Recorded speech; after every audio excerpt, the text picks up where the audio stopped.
Vamos a orar.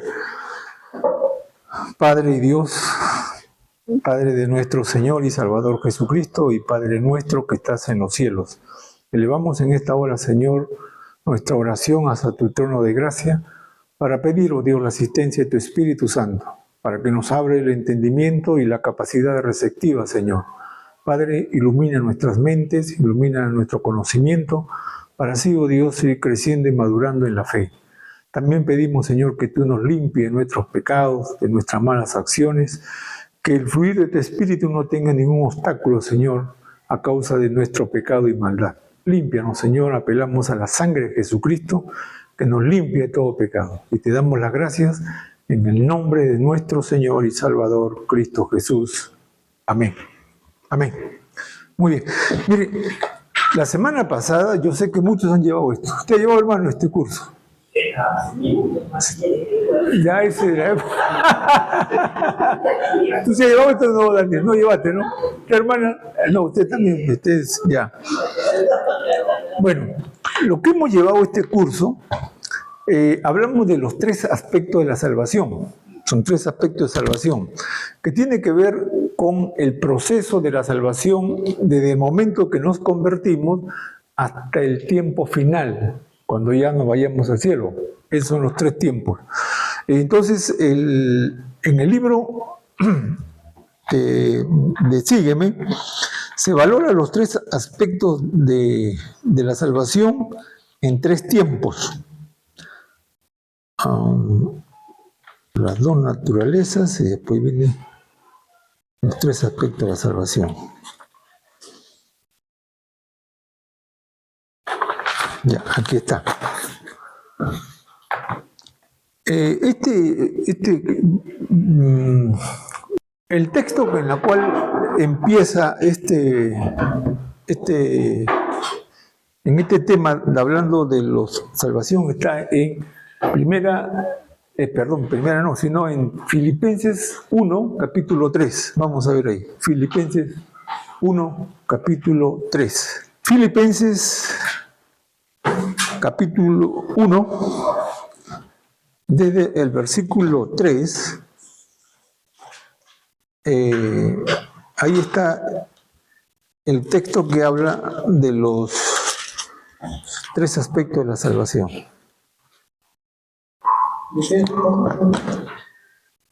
Uno. Sí. Vamos a leer desde el versículo 3 hacia adelante, ¿ya? Del versículo 3 hacia adelante. Dice así: doy gracias a Dios siempre que me acuerdo de vosotros, siempre en todas mis oraciones, rogando con gozo por todos vosotros, por vuestra comunión en el Evangelio desde el primer día hasta ahora, estando persuadido de esto, que el que comenzó en vosotros la buena obra, la perfeccionará hasta el día de Jesucristo. Como me es justo sentir esto de todos vosotros, por cuanto os tengo en el corazón y en mis prisiones y en la defensa y confirmación del Evangelio, todos vosotros sois participantes conmigo de esta gracia. Amén. Él está diciendo que en algún tiempo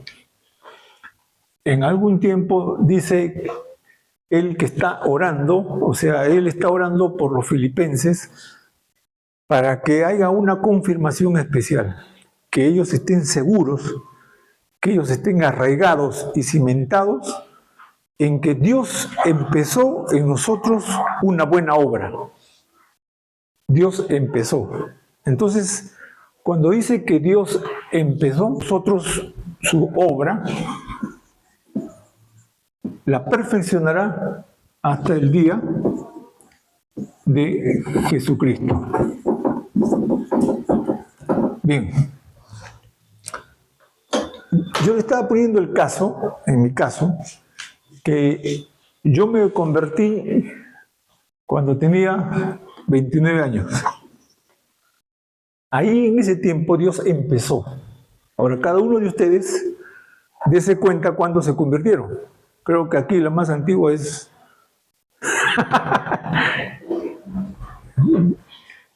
¿Tú eres de la década del 70 o de los 80? 70, ya ves, de los 70. Claro, desde esa época empezó Dios la obra en ti, desde el día que te convertiste. O sea, esto empezó, no es otra cosa, desde el día en que yo acepté a Cristo como mi Salvador y Señor. Desde ese día Dios empezó. ¿Pero qué empezó? Entonces vamos nuevamente al texto. Dice 6, estando persuadido de esto, que el que comenzó en vosotros la buena obra, acá obra perfeccionar,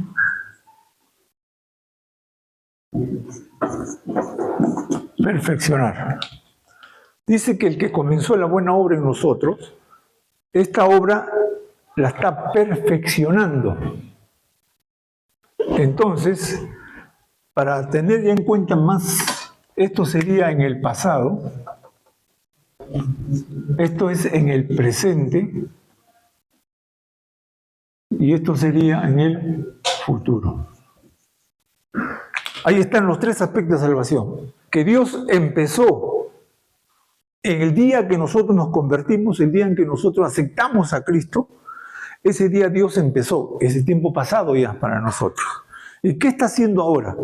Pues la está perfeccionando. O sea, nuestra vida está yendo, creciendo, madurando, está en el proceso. Esa es la obra que Dios está siguiendo en nosotros, ¿no?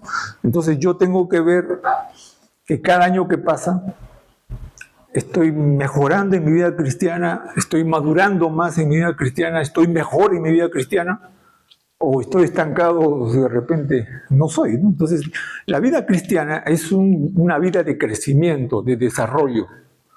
Así igual como un niño nace, ¿qué esperamos de ese niño?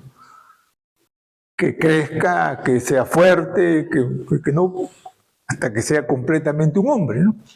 O sea, y para que eso suceda, pues hay que alimentarlo, hay que cuidarlo, hay que educarlo, hay que darle todos los elementos necesarios para que ese niño vaya creciendo sanamente.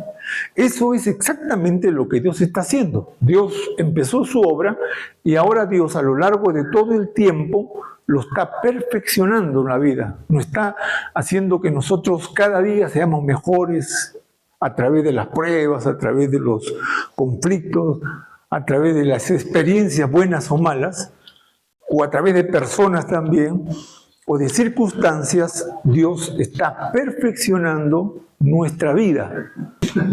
Entonces Dios está en el tiempo presente ahora, está haciendo esto, perfeccionando nuestra vida. ¿Hasta cuándo? ¿Hasta cuándo dice? Hasta el día en que Jesucristo venga, o hasta el día en que Él nos lleve a su presencia. Que eso ya sería el tiempo futuro, ¿no? Eso sería el tiempo futuro. Entonces yo les hice, la semana pasada, les hice una línea de tiempo. Una línea de tiempo, ¿no? Aquí es el año 0, donde yo nací. Y vamos a suponer que acá yo me convertí, 29, ¿no? Ahí me convertí. Y ahora estamos 4 o 5, 4, ¿no? 4, 2 del 26. Y este ya vendría a ser el final. El final. Llegó un ministro. Usted se ha llevado esto, ¿no? Sígueme uno. ¿No llevó? No. Sígueme y acompaña.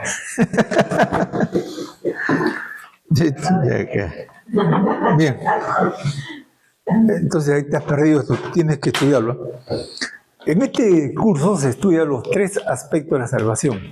Entonces ya como estamos viendo, en el pasado Dios empezó la obra cuando nosotros nos convertimos. En el presente Dios está perfeccionando esa obra que empezó. ¿Hasta cuándo? Va a ser hasta el día de Jesucristo. Hasta este preciso día, Dios va a ir siempre trabajando, motivándonos, exhortándonos, consolándonos y ayudándonos a la entrada triunfal al reino de los cielos. ahí recién todo se acabará. Ahora, les explicaba también que esto tiene tres aspectos. Tres aspectos. Cuando nosotros nos convertimos, Dios nos salvó ¿de qué? De la condenación, ¿no? Pero ¿la condenación de qué? Del pecado, del pecado. Entonces, aquí somos libres de la pena. Vamos a borrar esto. Del pecado. O sea, ya el pecado no tiene poder sobre nosotros. Ya hemos sido libres de la pena, porque ¿qué es lo que condena al hombre? Es el pecado, porque la paga del pecado es la muerte. Entonces ya hemos sido libres de la pena del pecado, ¿no? Entonces, ahora, aquí, ¿qué está haciendo Dios? Está liberándonos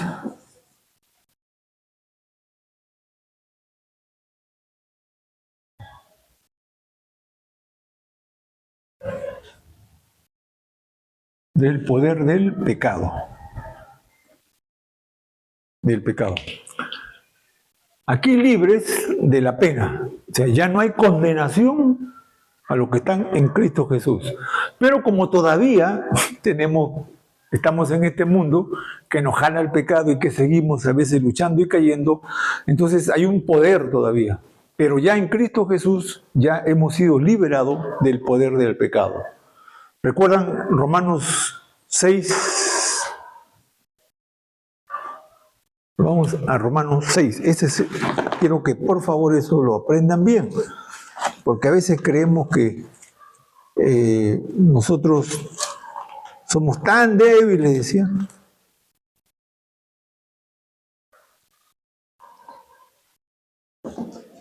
Dice, por cuánto. Mire lo que dice en Romanos capítulo 6, 12.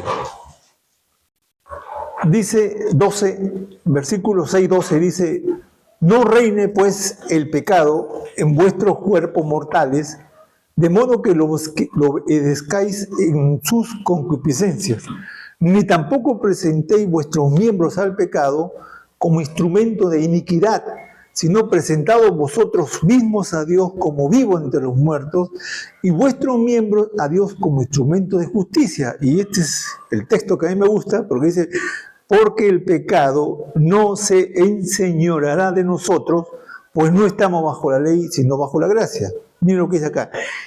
Porque el pecado no se enseñoreará, o sea, el pecado no tiene ningún poder sobre nosotros. Antes éramos esclavos del pecado. El pecado nos dominaba, pero ahora ya no. ¿Por qué? Porque en Cristo Jesús tenemos el poder de Él para vencer y repeler las fuerzas del pecado. Ahora, esto no quiere decir que no vamos a pecar o vamos perfectos, sino que ya el pecado no tiene dominio y señorío sobre nosotros como la gente que no tiene a Cristo. ¿Y por qué? Porque Dios está con nosotros, ayudándonos, fortaleciéndonos, perfeccionando su obra en nosotros. Y por eso es que el pecado ya no tiene ningún poder sobre nosotros. Y eso es lo que está haciendo ahorita. Esta parte también podemos llamarlo la santificación experimental. Ahora, estos términos tienen que aprendérselos ustedes. En este caso acá fue la santificación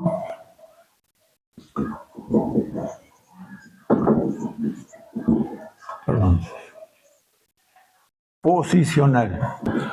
Ahora, miren bien este concepto. Cuando nosotros nos convertimos, dice la Biblia, que Dios nos santifica. Y la santificación no es otra cosa que separar, dividir. Entonces nosotros hemos sido santificados desde el momento en que dice que Dios nos sacó del reino de las tinieblas al reino de la luz. O sea, del reino de Satanás al reino de Dios. Esa separación se llama santificación, pero eso es solo posicional nada más. O sea, ha cambiado de lugar. Antes pertenecíamos al diablo, ahora pertenecemos a Dios. Antes estábamos condenados, ahora estamos salvados. Antes nos íbamos al infierno, ahora nos vamos al Dios. Ese es posicional. Pero ahora que Dios empiece esa obra, entonces ya la santificación ya no es posicional, sino una santificación experimental. Ahora tengo que experimentar, ahora tengo que vivirla, tengo que experimentarla. Esa salvación tan grande que Dios ha hecho en mí. Por eso es que el cristiano no puede, por ninguna razón, convertirse a Cristo y seguir viviendo como era antes. El cristiano ya no puede, de ninguna manera, pensar que porque ya se entregó, porque ya hizo la oración del pecador, o porque ya viene a la iglesia, o porque ya canta y todo, ya cree que puede seguir viviendo como le da la gana. No.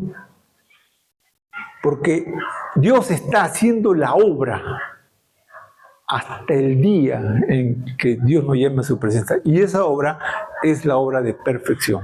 Eso es, el pecado ya no tiene poder y por eso es que ahora tenemos que vivir una vida santa. Y esa es la santificación experimental. Ahora yo, y no sé ustedes si se han dado cuenta, desde este momento, que yo tenía 20 años, hasta el momento, ¿mi vida ha cambiado o no? ¿Mi vida ha mejorado en cuestión del pecado o no? ¿Sigue siendo igual o sigue siendo a veces peor?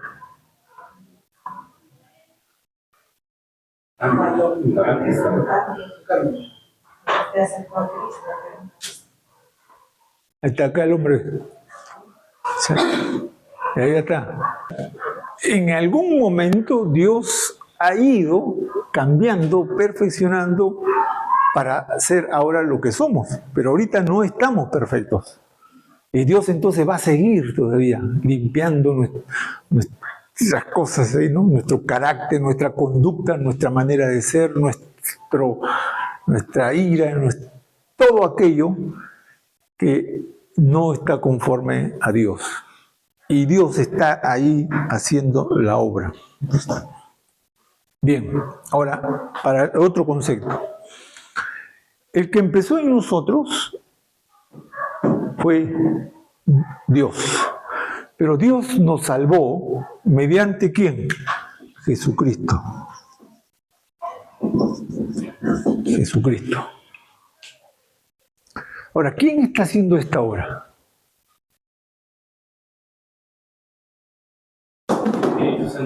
El Espíritu Santo. Por eso se llama Espíritu Santo, porque la misión prioritaria del Espíritu Santo es santificar a la persona. Lo que leí yo de Bardo me mostró, porque dice que si el Espíritu Santo no santifica a la persona se va al infierno. Porque sin santidad nadie verá al Señor. La voluntad de Dios es vuestra santificación. Y el apóstol Pedro dijo que así como aquel que os llamó es santo, ser vosotros también santos en toda vuestra manera de vivir. Que dice, escrito está, sé santo porque yo soy santo. Ese es en este periodo de acá. De aquí entonces el Espíritu Santo está trabajando con cada uno de nosotros. Es el Espíritu Santo acá dentro de nosotros que está redarguyéndonos, corrigiéndonos, exhortándonos, también consolándonos, para que nuestra vida vaya en ese proceso de perfeccionamiento, a la medida y la estatura de Jesucristo. O sea, en otras palabras, Cristo es nuestro modelo de vida. Él vivió una vida santa, pura, sin pecado. Ahora, Él es el modelo, el referente. Ahora, yo tengo que ser como Él, pero yo en mis fuerzas, yo en mi capacidad, no voy a poder. Entonces, para eso dijo Cristo, es necesario que yo me vaya para enviar al Espíritu Santo, y el día en que Él venga, entonces Él es el consolador, Él es el ayudador, que estará con nosotros, ayudándonos, perfeccionando nuestra vida, hasta el día en que Jesucristo nos llame a su presencia. Entonces, la obra que está haciendo el Espíritu Santo ahora, en el presente, es la santificación experimental. ¿Hasta cuándo? Hasta el día final, que ya nos vayamos acá. Ahora, no sé cuánto será eso. Algunos estamos más cerca, otros más lejos. ¿Hasta aquí alguna pregunta? Estos son los tres aspectos de la salvación: pasado, presente y futuro. Ahora, esta parte final, esto se llama la glorificación.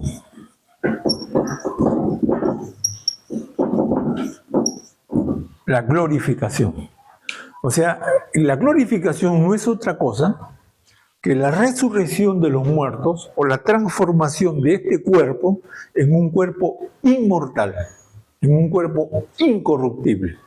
El cuerpo que Jesucristo, cuando salió de la tumba, ese cuerpo es el cuerpo que vamos a tener nosotros.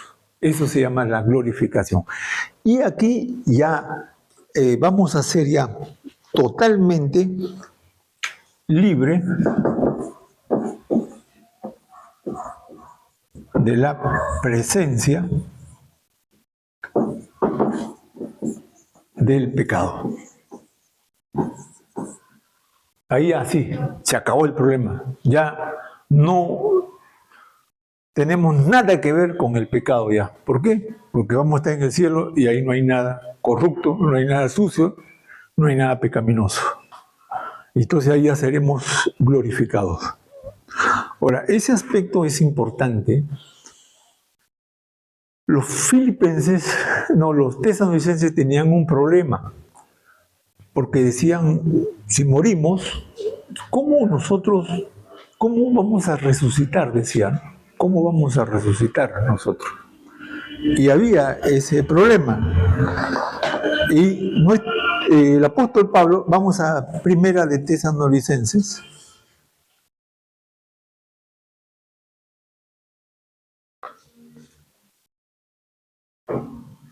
La primera carta de Tesalonicenses. Dice el 4, versículo 12. 4:12. Perdón, 4:13. 4:13. Dice así. Primera de Tesalonicenses dice: tampoco queremos, hermanos, que ignoréis de los que duermen. O sea, cuando dice duermen es porque han fallecido, están muertos, ¿no? No quiero que ignoren a aquellos que han muerto, porque había un dilema ahí en ellos. Para que no os entristezcáis como los otros que no tienen esperanza. 14. Porque si creemos que Cristo murió y resucitó, así también nosotros traerá Dios con Jesús a los que durmieron con él. Por lo cual decimos esto en palabra del Señor, que nosotros los que vivimos, que habremos quedado hasta la venida del Señor, no precederemos a los que durmieron. Porque el Señor mismo, con voz de mando, con voz de arcángel y con trompeta de Dios, descenderá del cielo, y los muertos en Cristo resucitarán primero. Luego nosotros, los que vivimos, los que hayamos quedado, seremos arrebatados conjuntamente con Él, conjuntamente con ellos en las nubes, para recibir al Señor en el aire, y así estaremos siempre con Él. Por tanto, dice, alentaos unos a otros con estas palabras. Él está diciendo que los que murieron antes que nosotros, ¿dónde están? Entonces ellos decían, ¿dónde están nuestros que murieron antes de nosotros? ¿Y nosotros cómo va a ser? Entonces él está diciendo aquí, miren, Pablo creía que Jesucristo iba a venir en su tiempo. Por eso él dice, no se van a entristezcáis ustedes. Dice, primero, lo que va a pasar es esto. El Señor, con voz de mando, con voz de arcángel, va a decir a los muertos que resuciten, y los muertos van a resucitar. Y se van a entrar ahí. ¿Y nosotros? Pero nosotros no hemos muerto, ¿no vamos a resucitar? No, entonces él dice, nosotros vamos a ser transformados y arrebatados. O sea, quiere decir que los que estamos aquí todavía,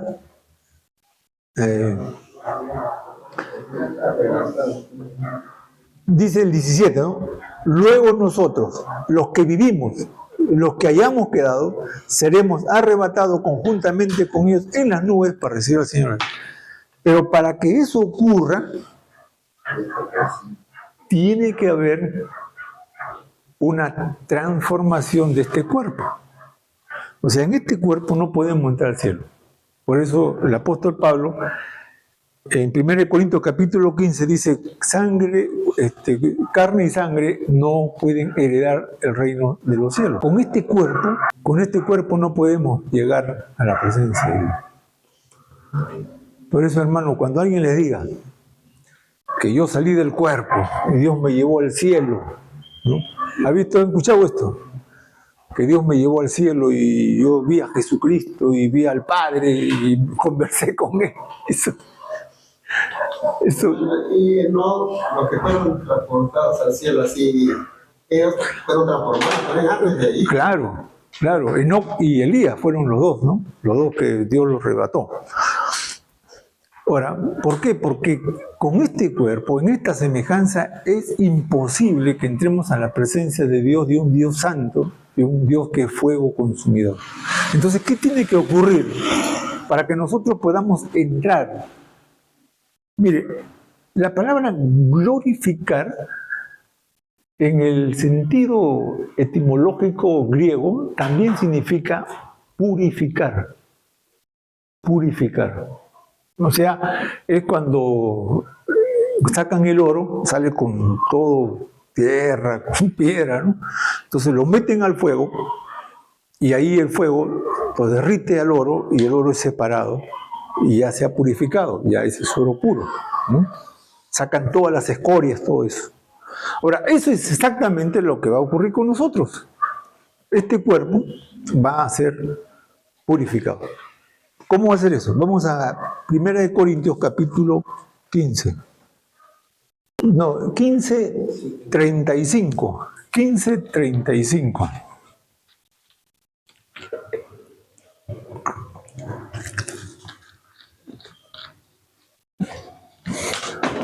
Miren, hermano,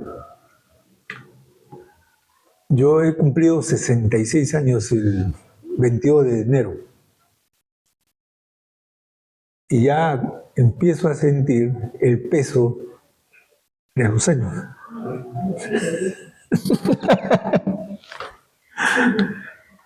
Ya empiezo a sentir los dolores de la cintura, empiezo a sentir algunos, ya cuando estoy mucho tiempo así, por ejemplo, y después que siento aquí como una presión, ya eso es porque este cuerpo se va desgastando, este cuerpo se va envejeciendo, este cuerpo se va deteriorando, o sea, en otras palabras, se va corrompiendo. Pero miren, le preguntan a Pablo, ¿y cómo entonces, con este cuerpo, cómo vamos a entrar al cielo? Ahora, ustedes se han preguntado si alguien muere viejito, a los 90 años, por ejemplo, que mueren todos viejitos, arrugaditos, ahí que ya no pueden ni caminar. ¿Y cómo van a resucitar esos viejitos? Ahora, si alguien muere joven, como muchas veces, ¿no? A veces mueren cuando tienen 22, 23 años en un accidente, mueren. ¿Van a resucitar? ¿No? O si mueren niños, ¿resucitarán niños? Y el viejito resucita, y así es así, yo prefiero morir ahorita, ¿no? Porque no quisiera resucitar. Entonces, ahí viene la respuesta de Pablo. Mire el versículo 35. Pero alguno dirá, dice, ¿no? ¿Cómo resucitarán los muertos? Ahí está la pregunta. Pablo mismo hace la pregunta, ¿no? Dice, pero algunos me van a decir, güey, ¿cómo van a resucitar los muertos? ¿Cómo van a resucitar? Viejitos, jóvenes, ¿cómo van a resucitar? O sea, ¿cómo resucitaremos nosotros? Entonces Pablo dice, ¿con qué cuerpo vendrán? O sea, ¿vamos a tener este mismo cuerpo? ¿Vamos a tener esta misma cara? ¿Vamos a tener esta misma estatura? ¿Cómo vamos a estar? ¿Con qué cuerpo? Dice, ¿no? 36. Necio, necio. Lo que tú siembras no se vivifica si no muere antes, o sea, para resucitar hay que morir. No hay ninguna otra forma. Para resucitar hay que morir. Que siempre no es el cuerpo que ha de salir, sino el grano desnudo, ya sea el trigo o de otro grano. Pero Dios le da el cuerpo como Él quiso y a cada semilla su propio cuerpo. No toda carne es la misma, sino que una carne es de los hombres, otra de las bestias, otra de los peces y otra de los animales. Aquí Él está haciendo una comparación, clasificando los seres de esta tierra. Está clasificando, hay seres así, seres así, seres así. Pero todos van a morir al final, dice él. Todos van a morir. Todos van a tener. Ahora, el 40. Y hay cuerpos celestiales y hay cuerpos terrenales. Pero una es la gloria de lo celestial y otra del terrenal. Una es la gloria del sol y la otra es la gloria de la luna y la otra es la gloria de las estrellas, pues una estrella es diferente a la otra en gloria. Él está diciendo que hay cuerpos. ¿Quiénes son los que tendrán cuerpos celestiales? Los ángeles. Son cuerpos celestiales. ¿Y cuerpos terrenales? Nosotros. Entonces hay esos dos cuerpos. Bien, pero él también dice, pero la gloria de ellos, ¿cómo lo diferenciamos? Entonces dice, hay la luna, el sol, cada uno tiene su propia gloria, ¿no? Pero dice el 42, así también es en la resurrección de los muertos. Se siembra en corrupción, se resucita en incorrupción. Se siembra en deshonra, resucitará en gloria. Se siembra en debilidad, resucitará en poder. O sea, cuando habla de corrupción es que este cuerpo va a entrar en un estado de corrupción. ¿Cuándo? Cuando moramos y nos meten ahí, ¿qué pasa con ese cuerpo? ¿Qué pasa con ese cuerpo? Pero los egipcios tenían una manera de que para que el cuerpo no se corrompa, lo embalsamaban. ¿Cómo quedan? Como momias, pues estas son las momias, ¿no? Las momias quedan, ¿no? Igual hacían los paracas también, encontraron los fardos funerarios. ¿Por qué? Porque este cuerpo corrupto, este cuerpo tiende a eso, porque he sido contaminado con el pecado. Pero ahora vamos a tener otro cuerpo, que es, pues, caramba, miren ahora el 51, para no hacerlo tan largo, el 51. Pero digo, hermanos, y aquí viene lo bueno, que la sangre y la carne no pueden heredar el reino de Dios, ni la corrupción puede heredar incorrupción.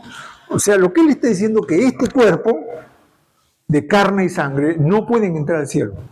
No pueden. Porque estamos todavía bajo los efectos de una raza caída. Y presentarnos así ante Dios, pues nos pulverizan. Es como en una llama de fuego, yo pongo ahí una hoja, se lo pasa. Y así es Dios, el fuego consumidor. Entonces, con este cuerpo no podemos. Dice, carne y sangre no pueden entrar al cielo. ¿Qué va a pasar entonces? Aquí, el 51. Aquí os digo un misterio. No todos dormiremos, o sea, Pablo decía, no todos podemos morir, pero todos seremos, ¿qué? Transformados. En un momento, en un abrir y cerrar de ojo, al final de las trompetas, porque se tocarán la trompeta, y los muertos serán resucitados incorruptibles, y nosotros seremos transformados. Porque es necesario que esto corruptible se viste de incorrupción y esto mortal se vista de inmortalidad.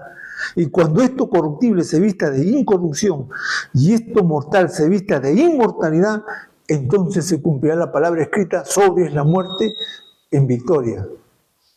O sea, él está diciendo aquí que la glorificación no es otra cosa que la transformación de este cuerpo en un cuerpo glorificado, en un cuerpo ya celestial. Porque con este cuerpo no podemos entrar al cielo. Por lo tanto, este cuerpo tiene que ser transformado al cuerpo de Jesucristo cuando Él resucitó de la tumba. Y ahora sí, con ese cuerpo inmortal, incorruptible, eso se llama vida eterna. Porque ese cuerpo ya no muere, ese cuerpo ya no se enferma, ese cuerpo ya no padece. Ese cuerpo es el cuerpo inmortal.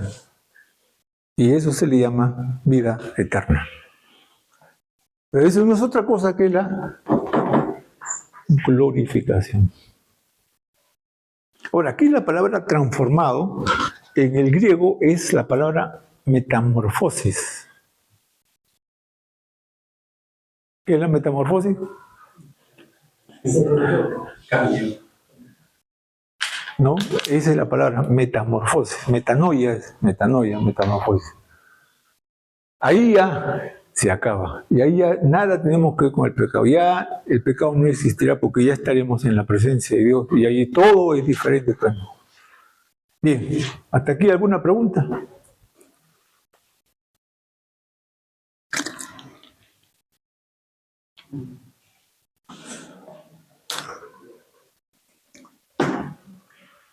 ¿Qué dice, ministro? Ahora, Y los que son esta palabra, los predestinados, los predestinados pues son estos, son los que se han salvado.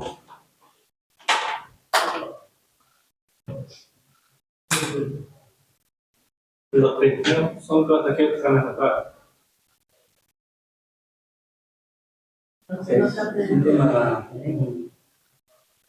Ese es un problema ahí, hermano.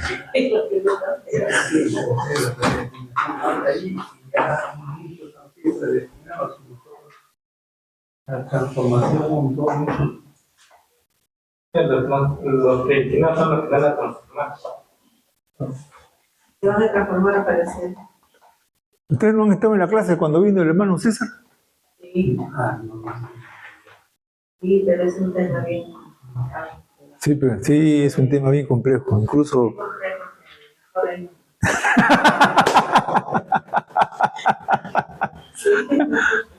no, pero no tampoco podemos quedarnos con una idea vaga, ¿no? Porque son posturas teológicas, ¿no? Pero que no implica en que se va a perder o se va a salvar, porque son problemas secundarios, porque la salvación es por Cristo, nada más. Y así yo creo que me puedo perder, no me puedo perder, pero si ya estoy en Cristo Jesús, yo me voy a salvar.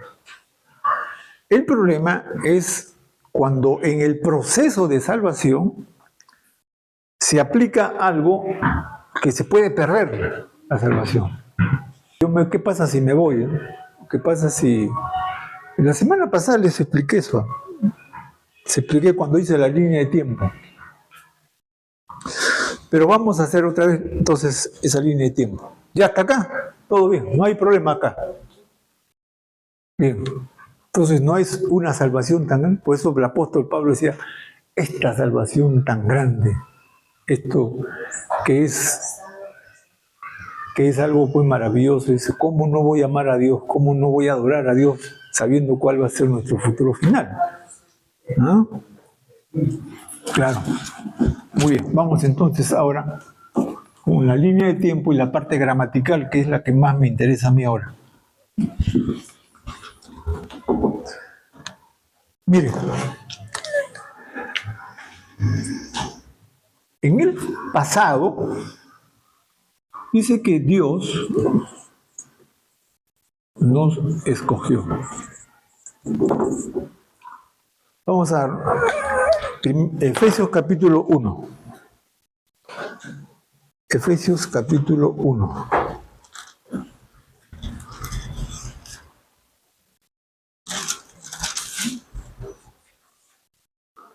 Versículo 4. 1:4. A ver, ministro, léalo por favor. Efesios 1:4. Según nos escogió en él antes de la fundación del mundo, para que fuésemos santos y sin mancha delante de él. 5. En amor, habiéndonos predestinado para ser adoptados hijos suyos por medio de Jesucristo, según el puro afecto de tu voluntad. Y el 6. Para alabanza de la gloria de tu gracia, con la cual nos hizo aceptos en el amado. Amén. Miren, este texto es, en algunos que estudian la Biblia de las dos posturas, arminiana y calvinista, este texto es bastante relevante para estudiarlo, ¿no? Pero miren lo que dice, que Dios nos escogió desde antes de ¿qué? De que creara todas las cosas.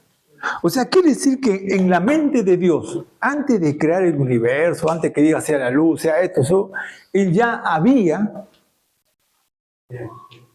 ya determinado la salvación. Y el proceso que iba a ser la salvación. Por eso dice, nos escogió desde antes de la fundación de este mundo. Pero la palabrita que causa mucha complicancia es la que está en el versículo 5, porque dice, nos escogió en amor, habiéndonos predestinados para ser adoptados hijos suyos por medio de Jesucristo, según el puro afecto de su voluntad. Esto es según puro afecto de su voluntad. Se entiende de una manera en que Dios dice, yo, que soy soberano, escojo a mis hijos. Eso es lo que hay que entender ahí. Por puro afecto de su voluntad, dice. O sea, Él, en su voluntad, Él predestina a la gente diciendo, mira, este son mis hijos. Y el resto, ¿qué pasa con el resto?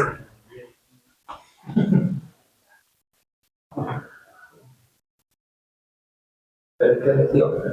¿Ah?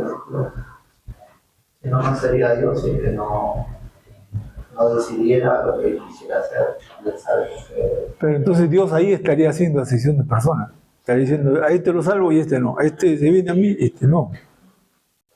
Bueno, yo pienso que si nosotros nos vamos a catalogar a Él como Dios, que no tenga incluso esa capacidad de poder decidir, pues no sería Dios. No, pero ¿cómo congeniamos la idea de que Dios no hace excepción de personas? Si es su naturaleza, Él no hace excepción de personas. ¿Cómo conciliamos eso? Yo pienso que Él sabe lo que escogemos, sabe que no va a dejar. Estudien bien ese texto, pero yo les voy a dar la idea ahora, ¿ya? Les voy a dar la idea. Y lo voy a simplificar de una manera que lo van a entender.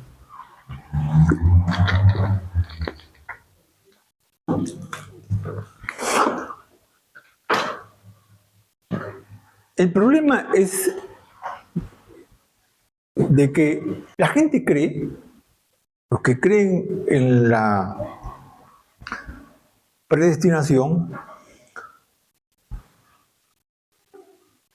en que Dios salva al que Él quiere y condena al que Él no quiere. Pero no, Él no condena a nadie. Ellos están condenados. Todos, dice, están bajo la ira de Dios, porque todos son pecadores. O sea, todos, dice el Romanos capítulo 3, dice, no hay siquiera uno que busque a Dios. Todos se descarriaron, todos se fueron por otros caminos, todos eligieron su propio, no hay quien busque a Dios. Entonces, no es que Dios dice, a esto les cojo y a esto que se van al diablo. No hace eso Dios. Porque ya todos están bajo condenación, porque venimos de una raza pecadora. Entonces, no es que Dios escoge para que esa persona dice, sí, ya a este lo voy a escoger y a este no. No. Supónganse ustedes en este caso, para que entendamos, ¿no? Hay una persona que está buscando a Dios, busca a Dios, busca a Dios. Pero Dios le dice, ¿sabes qué? Como tú no has sido predestinado, como tú no te has escogido, tú no puedes salvarte. Y lo deja ahí. Esa sería la idea primaria, ¿ya? Que una persona busque a Dios, pero Dios le va a decir al final, no, es que tú no fuiste predestinado, entonces tú no te puede salvar. ¿Eso sería así? No. Porque la Biblia dice, no hay quien busque a Dios. No hay quien busque a Dios. Entonces el hombre no es que se condena porque Dios no lo predestinó, sino se condena porque no busca a Dios. Por eso es. O sea, la persona no busca a Dios porque en su humanidad pecadora no busca a Dios. Pues. Por eso dice la Biblia, no hay quien busque a Dios, no hay quien busque, no hay ni siquiera uno, todos buscan su propio beneficio. Y Dios viene y Él entonces en su soberanía escoge al que Él quiere, pero no es porque Él a los demás lo condena. Eso ya están condenados. Pero ellos están condenados porque no buscan a Dios. Claro. No porque Dios los... No es. No. En realidad nadie busca a Dios. Claro, nadie busca a Dios. Pues. Nosotros. Es la palabra. Claro. Por eso en Romanos capítulo 3 dice, no hay quien busque a Dios. No hay que nada lo bueno. No hay. Aquí en el 4 dice, el mundo se escogió antes de la creación del mundo para que no seamos santos y sin mancha de la luz. Él nos escogió, claro.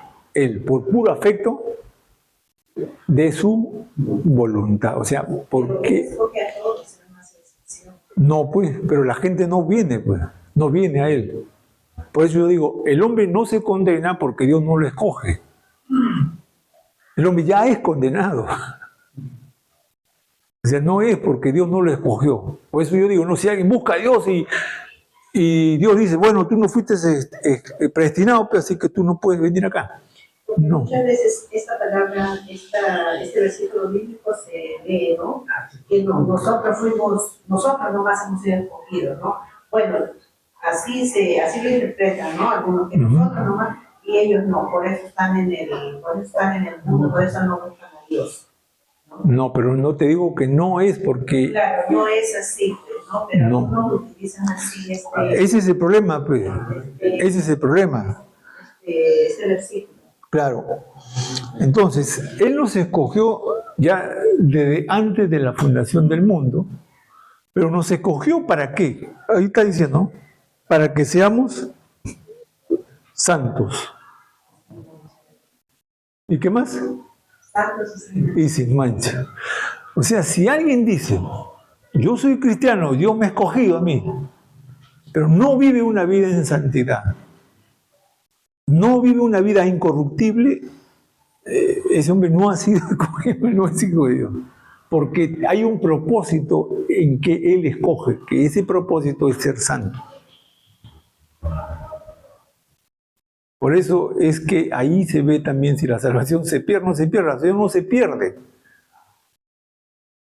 El problema es que la persona viene a Dios como un propósito convencional o decir, en algo hay que creer o porque me conviene. Pero no viene para ser santo, porque el propósito ahí dice claro, ¿no? Los escogió ¿para qué? Cuando la persona buscan a Dios, y eso es lo que Carlito, ¿te acuerdas? Estaba diciendo, ¿no? El hombre viene por conveniencia, dice a Dios, ¿no? Porque me conviene, ¿no? Y claro, si yo estoy enfermo y me dicen que Jesucristo sana, me conviene creer en Él, ¿no? Si yo estoy misio y dice que Jesucristo prospera, pues yo vengo a Cristo, pues. Pero ese es el propósito de la salvación. No, ¿cuál es el propósito de la salvación? Nos predestinó para alabanza de su gloria, pero para que seamos santos y sin mancha delante de Él. Ese es el propósito. Entonces yo no vengo a Cristo porque estoy enfermo, porque estoy misio, porque tengo... Claro, eso me puede acercar a Él. Pero el concepto prioritario es que Dios me escoge a mí para ser santo, puro y sin mancha delante de Él. Y ese es el propósito del perfeccionamiento que Dios está haciendo. No hay otro. Por eso el Evangelio es uno solo. Que Cristo vino al mundo a salvar a los pecadores. Y si yo a ese evangelio le agrego otras cosas, como obras o aspectos convencionales, entonces ya pervertí el evangelio. Por eso todos aquellos que pueden decir, vengan a Cristo para que sean sanos. ¿Quién soy? Si voy a un hospital, todo el mundo está enfermo. Y ahí le digo yo, ¿quién quiere sanarse? ¿Quién me va a decir no? Todos quieren sanarse. Y entonces yo le digo, Jesucristo es el médico divino. Él sana tu dolencia. Él llevó tus enfermedades. Esto, aquello. ¿Y quién quiere aceptar a Cristo? Pues todo el mundo va a hacerlo. Todos van a hacerlo. ¿Pero por qué lo van a hacer? Conveniencia. Claro, pero ahí está partiendo mal el evangelio del que le está predicando, porque ese no es el evangelio. Mira, en muchos pasajes de la Biblia, por ejemplo, Dios sanó a un cojo, ¿no? Ya, y le dice, ¿sabes qué? No digas a nadie. Después a un ciego, lo sana, y le dice, no digas a nadie.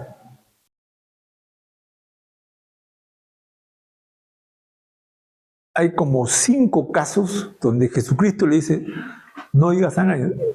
Pero ahí vas, ¿no? ¿Por qué le dice no digas a nadie? Porque la gente iba a venir a buscarlo a él. Claro, pues, oye, si alguien en la esquina está regalando plata, y alguien me dice, oye, ¿tú estás regalando plata? Pucha, que yo voy corriendo, ¿quién no va? ¿Quién no va? Bueno, si me dice, oye, en la esquina hay un pata que tiene tanta plata que está regalando plata. Pucha, que yo voy a arrancar, ya. Y Jesucristo no quería que lo vean a él como un sanador. No quería que lo vean a él como alguien que da de comer. Por eso que cuando en Juan, él dice que sentó a la gente ahí, 5.000 personas, dice que agarró, ¿cuánto hay? Ya 5 panes, ¿no? Pucha, eso, no. Y él ora, y si eso se multiplica, irá de comer a todos. Y gratis. Y todavía sobró. ¿Quién no quiere un Dios así? Que me dé de comer gratis.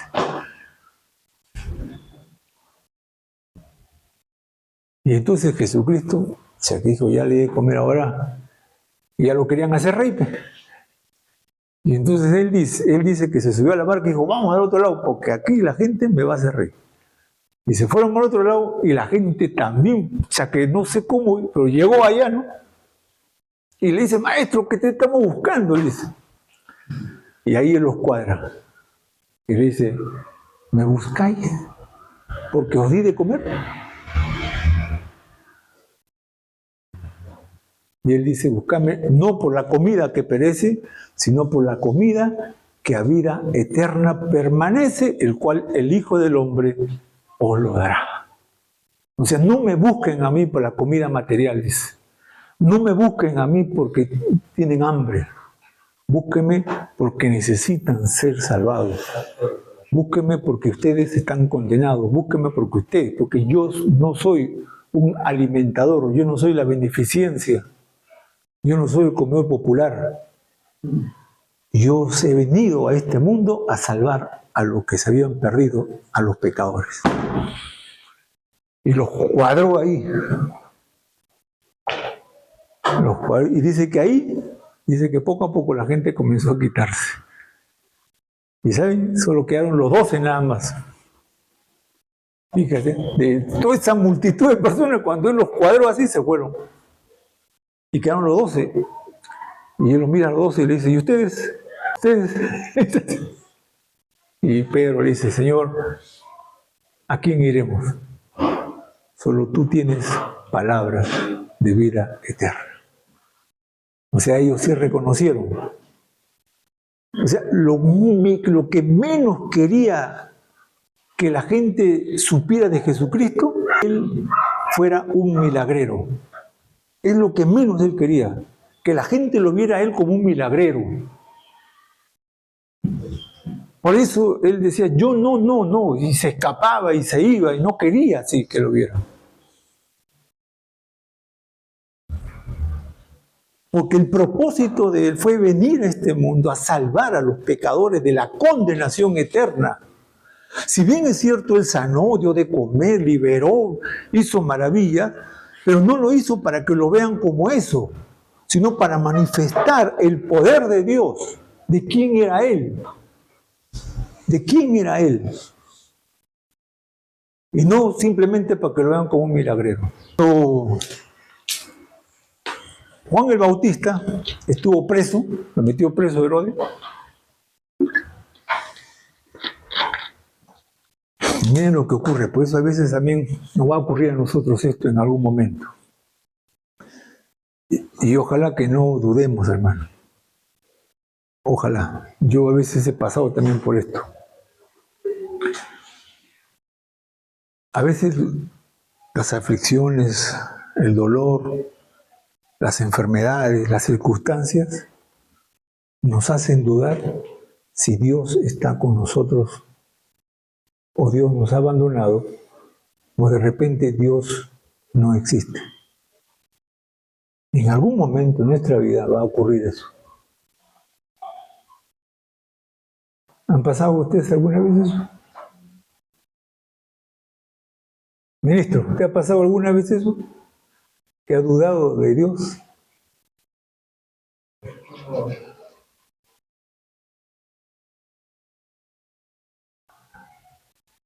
Miren lo que pasó con Juan el Bautista. Juan el Bautista lo meten preso.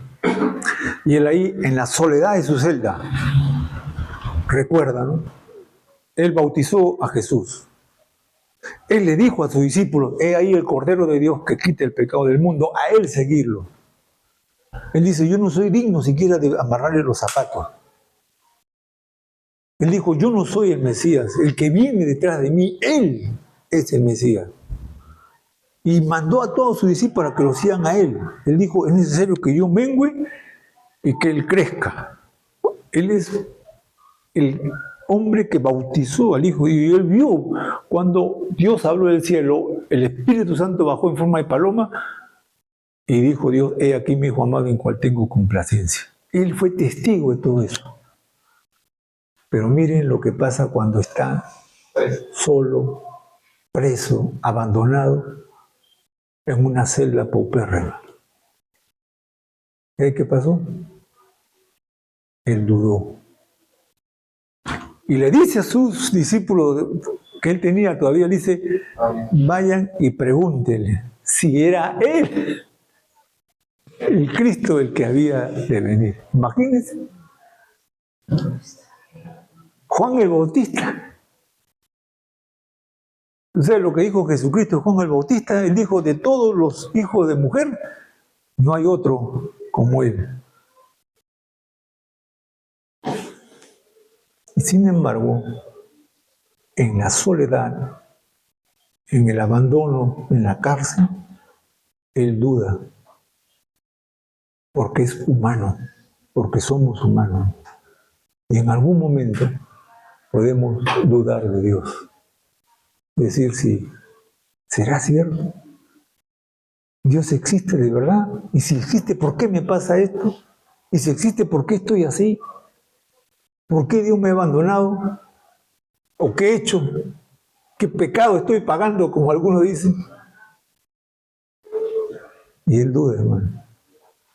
Y le dice así, pero vayan y pregúntenlo, porque yo estoy confundido. Y entonces van sus discípulos y le dicen, venimos de parte de Juan. Y él me ha dicho, si eres tú el que había de venir, o esperamos a otro, le dicen. Y ahí Jesucristo recién muestra, a él no le va a decir, sí, yo soy. Él no le dice así. ¿Sabe lo que le dice él? Decirle, y decirle a Juan, los ciegos ven, los cojos andan, los mudos hablan, los muertos son resucitados, y a todos es predicado el Evangelio.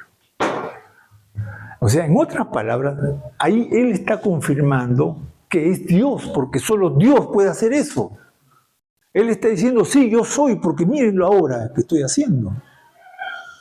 Pero no lo estoy haciendo eso para que me vean a mí como un milagrero, sino para que crean que hay poder de Dios en él Y si esas cosas Él lo puede hacer, ¿cuánto más lo hará para salvar a esta humanidad caída y pecadora y condenada? Eso es lo que Jesucristo quiso dar a entender. Y eso es lo que nosotros debemos creer, hermano. No al Cristo milagrero, sino al Cristo de la salvación. Porque ese es el Evangelio. De tal manera amó Dios al mundo que envió a su Hijo para que todo aquel que en Él crea no se pierda, mas tenga la vida eterna. Y ese es el Evangelio. Si alguien habla de otro Evangelio, hermano, ya está condenado eso. Bien, ¿alguna pregunta? ¿Ya entendiste, hermano? No es que Dios condena a la gente, sino ya la gente está condenada. El hombre no se salva porque Dios no lo escogió. El hombre se condena porque ya es pecador. Y de esos pecadores Dios escoge. Por eso vuelvo a repetir esto. No es que alguien está buscando a Dios y Dios le dice, no, tú no fuiste elegido, entonces tú no. Tú no eres predestinado, entonces tú no. No, ya tú estás condenado ya. Pero que Dios en su gracia y misericordia escoge al que quiere. Y eso a nosotros, hermanos, nos debe hacer sentir tan preciosos, tan valorados, que Dios envió a su Hijo por mí y por ti y por cada uno de nosotros, hermanos. Por eso lo alabamos, lo exaltamos, le glorificamos y le servimos. Por eso. Sí. El versículo que dice, muchos serán llamados y pocos los escogidos. El contexto de muchos serán los llamados y pocos los escogidos. Están hablando ahí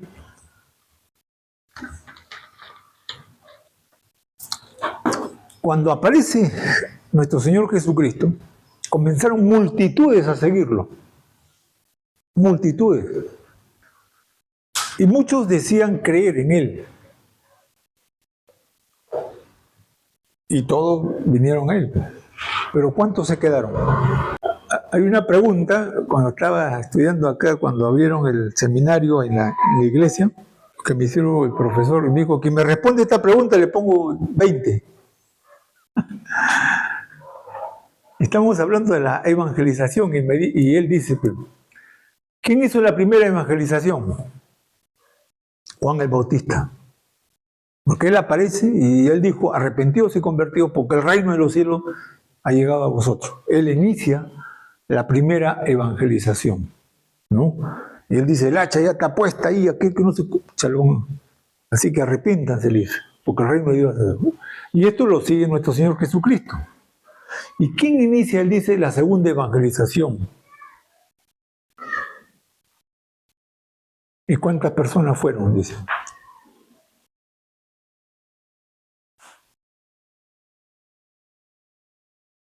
¿Quién inicia la segunda evangelización? ¿Cómo? ¿Quién inicia la segunda evangelización?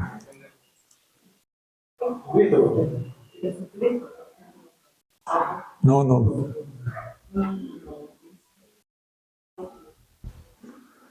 Esa pregunta me saqué 20. Los que inician la segunda evangelización empiezan en el libro de los Hechos. Porque él le dice, ¿no? Él se va al cielo y le dice, id y predicad el Evangelio. Y recibiréis el Espíritu Santo. Por lo tanto, empiecen a predicar en Jerusalén, en Samaria, en Judea y hasta el último en la tierra, dice. Pero ¿cuántas personas fueron? ¿Los 12? ¿Cuántos eran? 120. 120 personas fueron las que iniciaron la segunda evangelización. Y ese fue que inundó al mundo entero. Y yo le contesté eso y me dijo, pucha, 20. A ver, quiero ver, dije, allá sí, ahí está. O sea, la evangelización ya a nivel macro, ¿no? Porque primero fue en Jerusalén nada más. Pero a nivel macro ya fue 120 personas. De esos 120 personas predica Pedro y se convierte en ¿cuánto? 3.000. Y después vuelve a hacer la segunda predicación y se convierten 5.000. Ya habían 8.120 personas. Y de esa gente comienza a expandirse el evangelio hasta que comienza la persecución y entonces ya comienzan a irse a otros países, a otras naciones también, a predicar el evangelio. Y eso es importante. ¿Por qué? Porque nos hace ver eso, que el evangelio está siendo predicado, como dijo nuestro Señor Jesucristo, a todo el mundo. A todo el mundo. Miren, Dios nos escogió. Entonces vamos a hacer aquí una línea de tiempo. ¿Ya? Como le dije yo, año 0, me convertí a los 29, estamos en el 4/2 del 26 y este es incógnita. No sé cuánto será. Pero todo este tiempo yo viví sin Dios. De pronto, esta fecha, Dios se reveló, me hizo ver que yo era un pecado y desde este tiempo empezó ya mi vida hasta ahora. Pero aquí ha habido momentos en que yo a veces me he salido. Ha habido momentos en que yo he caído. Ha habido momentos que me he ido al mundial. O me he ido al carnaval. En la carne. Pero de alguna u otra forma Dios ha hecho lo posible y me ha traído nuevamente al camino del Señor. Entonces, esto es pasado, esto es presente y esto será el futuro. Ahora, ¿qué me espera de aquí para allá? ¿Qué nos espera? ¿Podría yo en algún momento acá perder mi salvación? ¿Qué va a hacer Dios si yo me salvo?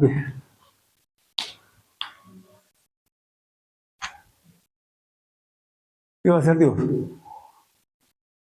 Si eres su hijo, te va a traer, pero si no, te va a dejar salir. Si eres hijo, Te va a traer. Con chicote. Si no haces,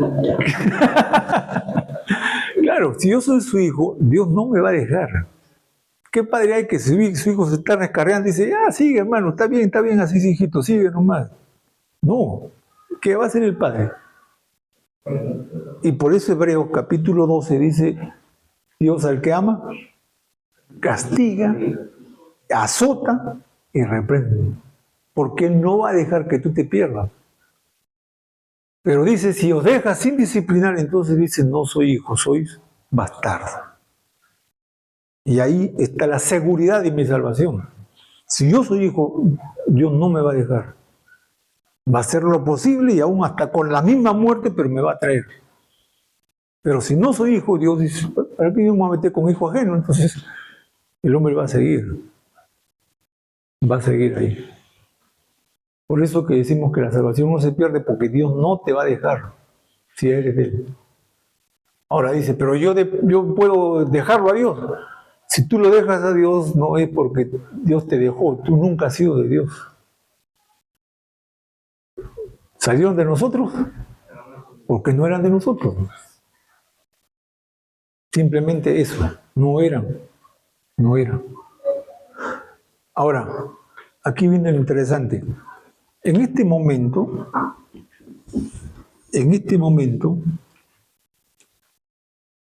ocurrieron un montón de cosas que yo no lo sabía. Es como un bebito, cuando nace, él no sabe que tiene corazón, él no sabe que tiene un pulmón, que tiene hígado, él no sabe que si deja de respirar se muere, pero él está vivo, pero es inconsciente de lo que él tiene y lo que es. Incluso los pediatras, psicólogos dicen que un niño cuando nace cree que es la extensión de la mamá. Por eso es que no lo deja la mamá. Quiere estar con la... Y si mamá lo deja, llora. Y quiere que lo esté cargando y que le dé su teta. Y él se cree una extensión de la mamá. Pero llega el momento en que él ya se da cuenta que no, ¿no? Pero él no sabe todo lo que él es hasta que toma conciencia. Cuando nos convertimos nosotros es igual. Yo cuando me convertí no sabía quién era el Espíritu Santo. Yo no sabía, yo pensaba que la iglesia era un lugar donde vamos a ir. ¿Qué ocurrió acá? Entonces ahí vamos a montar los términos gramaticales. Lo primero que Dios hizo fue regenerarnos. No nos regenera Él. Porque en nuestros delitos y pecados no podemos ver a Dios, no podemos saber de Dios. Y viene el Espíritu Santo y dice que cuando Él viene, redarguye, reprende, pero también nos hace ver que somos pecadores. Pero para que eso ocurra, Él nos tiene que regenerar, o sea, quitarnos la venda de los ojos y ver la realidad. Y cuando nosotros entonces nos convertimos, ocurre algo que es interesante, que se llama justificación.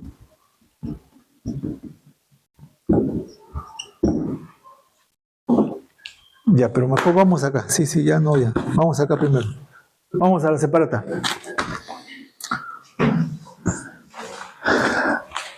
Dice términos bíblicos etimológicos. La primera página. Términos bíblicos etimológicos. Miren lo que significa yashá. Pero este es un término hebreo, ¿eh? Porque dice ahí término hebreo. Yashá. ¿Qué significa? Yashá significa salvación, rescate, liberación, libertad de una opresión o el proporcionar un aprecio amplio. También abrir de par en par. También incluye la idea de defender, preservar y ayudar. Bien, este es el término hebreo yashá. Nota, dice ahí, la condición necesaria para la salvación en el Antiguo Testamento, así como en el Nuevo Testamento, era la fe. Y ahí pone el ejemplo al grano.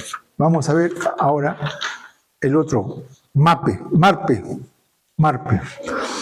La palabra marpe, sí, significa restauración de la salud, remedio, sanidad, cura, medicina, tranquilidad, liberación. Ya, vamos ahora a la nota que está al final. Dice, Rafam habla de la sanidad de un alma pecadora y de un corazón quebrantado. La Biblia afirma, yo soy Jehová, tu sanador, o sea, Jehová Rafa. Ya, ahora entramos, que acá viene lo importante ya el término griego, que esto sí es del Antiguo Testamento. El término griego es soso. Soso significa salvar, sanar, curar, preservar, mantener seguro y sano, rescatar de un peligro o de la destrucción, liberar. Ese es soso. Bien, nota, soso es la traducción de la palabra hebrea yashá que vimos en el hebreo, ¿no? Ahora viene seterión, soterión. ¿Qué significa? Rescate, liberación, seguridad, entrega, salida, preservación. Nota, soterión es usado solo 5 veces en el Antiguo Testamento. En el Nuevo Testamento. Y aquí está ya lo que estamos estudiando, soteria. ¿Qué estamos estudiando? Soteriología. Y aquí está la palabra soteria. ¿Qué significa? La salvación de Jesucristo abarca la totalidad del ser humano, espíritu, alma y cuerpo, y significa o incluye preservación, sanidad, restauración, remedio, rescate, redención y bienestar general. Mire lo que significa soteria. Por eso estamos citando soteriología. Vuelvo a repetir. La salvación de Jesucristo abarca la totalidad del ser, espíritu, alma y cuerpo, y que significa preservación, o sea, Él nos va a preservar. Restauración, Él nos va a restaurar de todo. Nos va a curar, remedio, rescate, nos va a liberar, redención, nos da seguridad y bienestar general. Soteria, en la nota dice, soteria aparece 45 veces en el Nuevo Testamento y se usa universalmente para designar la salvación cristiana. Utiliza el término para nombrar la doctrina de la salvación o soteriología de Ceterio, salvación y luego ciencia y tratado. Esto ocurre en el momento en que yo me convierto. Dios me rescata, Dios me libera, Dios me sana, Dios me restaura, todo eso ocurre en ese momento. Es como el niño que nace, el bebé, él nace completo, con manos, con piernas, con cabeza, con nariz, con ojos, nace completo. Pero él no sabe nada todavía. Pero miren todo lo que ocurre en este momento cuando uno se convierte al Señor. Todo esto ocurre. Bien, ahora dice la fuente de la salvación. ¿De quién es la salvación? Dice, la fuente e iniciativa de la salvación es de Dios. ¿Por qué? Porque Juan 1:16 dice, de tal manera que Dios es el que empieza, ¿no? Su amor y su gracia son las características más importantes de su salvación. La salvación, en otras palabras, es de Dios, empieza de Dios. Por lo tanto, no depende del hombre la salvación, porque si dependiera del hombre, entonces el hombre lo puede perder o lo puede dejar.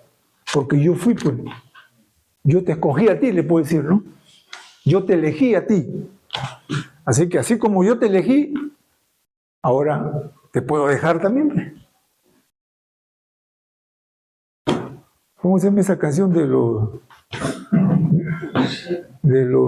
grupo 5? ¿Se acuerdan? Esa canción que la paran. Esa canción dice, así como te dije, quédate, ahora te digo, lárgate, ¿no? ¿Por qué? Porque Él lo escogió, pues. Él lo escogió. Pero en el caso de nosotros no lo escogimos a Dios. Él nos eligió a nosotros. Por lo tanto, la salvación depende de Él. Y entonces yo no puedo perder lo que no lo tengo, o lo que yo no lo busqué y lo inicié. Es Dios, porque Él es la fuente de la salvación. Y Dios no hace las cosas imperfectas, ¿no? Si Dios salvó a alguien, lo va a salvar para siempre, ¿no? Porque si algún momento se le escapó, entonces Dios no es perfecto. La base de la salvación. El fundamento de la salvación es la muerte de Jesucristo en la cruz. Esa es la base de la salvación. O sea, si Jesucristo no hubiera muerto, no hubiera habido salvación. Porque Él en la cruz paga el rescate, el pecado de todos nosotros. La demanda de la salvación demanda fe. La salvación es para todo aquel que cree. Es necesario creer en la obra de la cruz y tener fe en Jesucristo. La fe viene por medio de creer en el Evangelio. O sea, la demanda que Dios del hombre busca es que el hombre tenga fe en eso. El alcance de la salvación, ahí está. Estos son los tres aspectos o tiempo. Esto es lo que hemos visto ahorita. En el pasado, aspecto pasado, es el momento de creer cuando uno fue salvo. ¿De qué? De la condenación, del perdón de pecado. Ahí están los textos, ¿no? En este aspecto de la salvación está más involucrado el espíritu humano. El segundo aspecto es presente. El creyente está siendo salvo del dominio del pecado, está siendo santificado y preservado por Dios. En esta salvación presente está involucrado el alma humana. Y en el aspecto futuro, ¿ya?, seremos salvos de la presencia del pecado, como les dice ahí, para siempre en el cielo, donde perseveraremos en un cuerpo glorificado y totalmente libre del pecado. En este aspecto se verá más involucrado la parte del cuerpo. O sea, primero es el espíritu, segundo es el alma y tercero es el cuerpo. O sea, en ese aspecto está la salvación en el pasado, en el presente y en el futuro. ¿Cómo no vamos a descuidar una salvación tan grande? Bien. La próxima semana ya vemos esto. La próxima semana vamos a ver la justificación, la santificación y la glorificación, que son los tres aspectos que involucra el proceso en el pasado, en el presente y en el futuro. En el pasado hemos sido justificados, en el presente estamos siendo santificados y en el futuro vamos a ser glorificados. Eso lo vamos a estudiar la próxima semana. Bien, ¿hasta aquí alguna pregunta?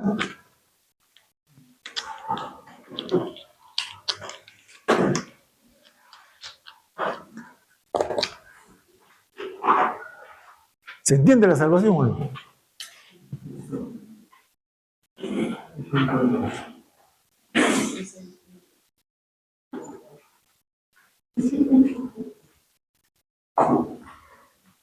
Bien, termino con esto para que lo lean ustedes. Romanos capítulo 8.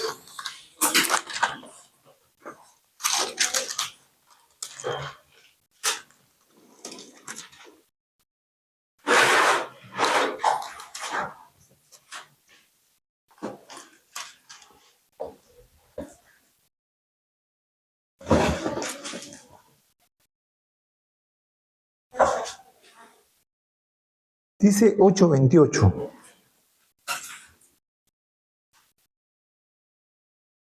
¿8 cuánto? 8:28. Ese es el texto favorito de muchas personas.